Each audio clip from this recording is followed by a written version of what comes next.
ಇದು ಯಾವ ರೀತಿಯಲ್ಲಿ ನೋಡಿದರೂ ಕೂಡ ಒಂದು ಅಚ್ಚರಿ. ಯಾಕಂದರೆ ಶೃಂಗೇರಿಯಲ್ಲಿ ಕಳೆದ 3 ವರ್ಷಗಳಿಂದ ರಾಜೇಗೌಡರು ಶಾಸಕರಾಗಿದ್ದರು. ಈಗ ಶೃಂಗೇರಿಯ ಶಾಸಕ DN ಜೀವರಾಜ್ ಮಾಜಿ ಶಾಸಕರಾಗಿದ್ದಂತಹ ಜೀವರಾಜ್ ಅವರೀಗ ಹಾಲಿ ಶಾಸಕರಾಗ್ತಾ ಇದ್ದಾರೆ.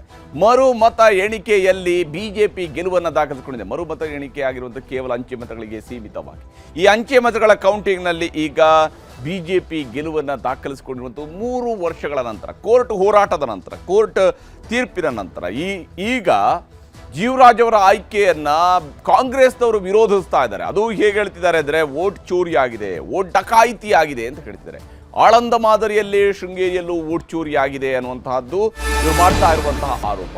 ಆದರೆ ಅದು ಅಷ್ಟೇ ಅಲ್ಲ, ಇದು ವೋಟ್ ಚೋರಿ ಅಷ್ಟೇ ಅಲ್ಲ, ಮುಖ್ಯಮಂತ್ರಿಯವರು ಹೇಳಿದ್ದಾರೆ ಇದು ವೋಟ್ ಡಕಾಯಿತಿ ಅಂತ ಹೇಳಿದ್ದಾರೆ. CM ಬಿಜೆಪಿ ಮೇಲೆ ನೇರವಾದಂಥ ಆರೋಪವನ್ನು ಮಾಡ್ತಾ ಇದ್ರೆ ಕ್ರಿಮಿನಲ್ ಕೇಸ್ಗೆ ಅವರು ಸಿದ್ಧತೆಯನ್ನು ಮಾಡ್ಕೊಳ್ತಾ ಇದ್ದಾರೆ. ಬಿಜೆಪಿ ನಾಯಕರು ಇದು ಸುಮ್ಮನೆ ಕುಳಿತಿಲ್ಲ, ಅವರೂ ಕೂಡ ಇದಕ್ಕೆ ಪ್ರತ್ಯುತ್ತರವನ್ನು ಕೊಡುವಂತಹ ಕೆಲಸವನ್ನು ಮಾಡ್ತಾ ಇದ್ದಾರೆ. ಯಾಕಂದ್ರೆ ಗೆದ್ದಿರುವ ಸೀಟು ಯಾರದ್ದು, ಶೃಂಗೇರಿಯಲ್ಲಿ ಗೆದ್ದಿರುವ ಸೀಟು ಯಾರದ್ದು ಅನ್ನುವಂತಹ ಪ್ರಶ್ನೆ.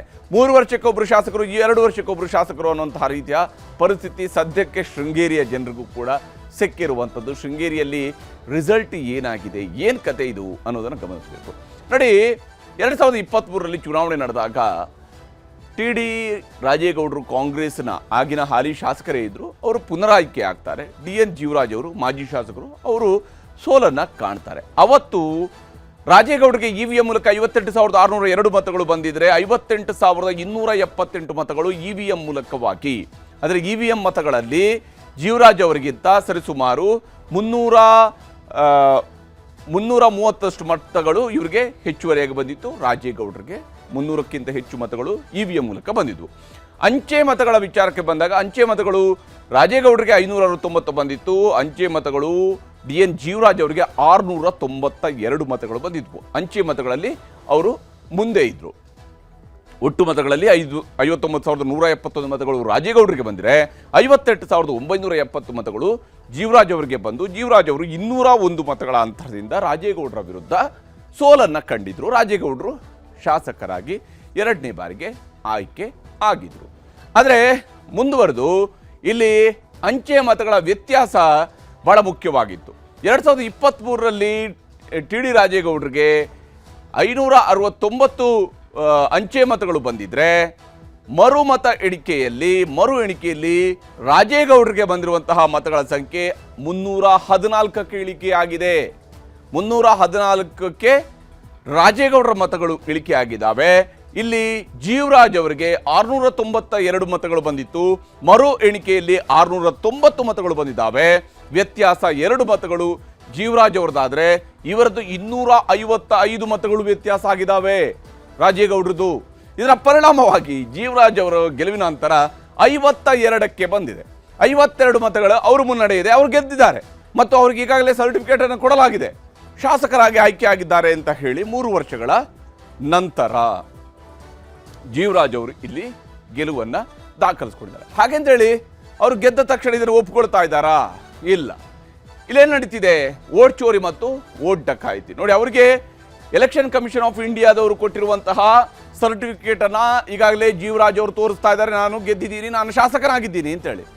ಆಳಂದ ಕ್ಷೇತ್ರದ ಮಾದರಿಯಲ್ಲಿ ಶೃಂಗೇರಿಯಲ್ಲೂ ವೋಟ್ ಚೋರಿ ಆಗಿದೆ ಅನ್ನೋದು ಕಾಂಗ್ರೆಸ್ನವರು ಮಾಡ್ತಾ ಇರುವಂತಹ ಆರೋಪ. ಮುಖ್ಯಮಂತ್ರಿಯವರು ಮತ್ತು ಉಪಮುಖ್ಯಮಂತ್ರಿಯವರು ಜೊತೆಯಾಗಿ ಆರೋಪವನ್ನು ಮಾಡ್ತಾ ಇದ್ದಾರೆ. ಇಲ್ಲಿ ಕೇಂದ್ರ ರಾಜ್ಯ ಬಿಜೆಪಿ ಸರ್ಕಾರಗಳ ವಿರುದ್ಧ CM ಸಿದ್ದರಾಮಯ್ಯನವರು ನೇರ ಆರೋಪವನ್ನು ಮಾಡಿದ್ದಾರೆ. ವಿಶೇಷವಾಗಿ ಈ ಒಂದು ಚುನಾವಣೆಯಲ್ಲಿ ಎಣಿಕೆಯಲ್ಲಿ ಸಿಂಧುವಾಗಿದ್ದ ಮತಗಳು ಮರು ಎಣಿಕೆಯಲ್ಲಿ ಅಸಿಂಧುವಾಗಲು ಹೇಗೆ ಸಾಧ್ಯ? ಮೊದಲ ಬಾರಿಗೆ ಅವರು ಎಣಿಕೆ ಆದಾಗ ಅವೆಲ್ಲವೂ ಕೂಡ ಸಿಂಧು ಮತಗಳಾಗಿದ್ವು, ಅಸಿಂಧು ಮತಗಳಿರಲಿಲ್ಲ. ನೋಡಿ, ವ್ಯತ್ಯಾಸ ಬಂದಿದೆ. ಇಲ್ಲಿ ವ್ಯತ್ಯಾಸ ಬಂದಿರೋದ್ರಲ್ಲಿ ರಾಜೇಗೌಡರ ಮತಗಳು ಅಸಿಂಧು ಆಗಿದ್ದಾವೆ. ಅದು ಹೇಗೆ ಅಸಿಂಧು ಆಗೋದಕ್ಕೆ ಸಾಧ್ಯ? ಮೊದಲಿಗೆ ಸಿಂಧು ಆಗಿದ್ದ ಮತಗಳು ಈಗ ಹೇಗೆ ಅಸಿಂಧು ಆಗ್ತವೆ? 255 ಮತಗಳು ಅಸಿಂಧುವಾಗಲು ಕಾರಣ ಏನು?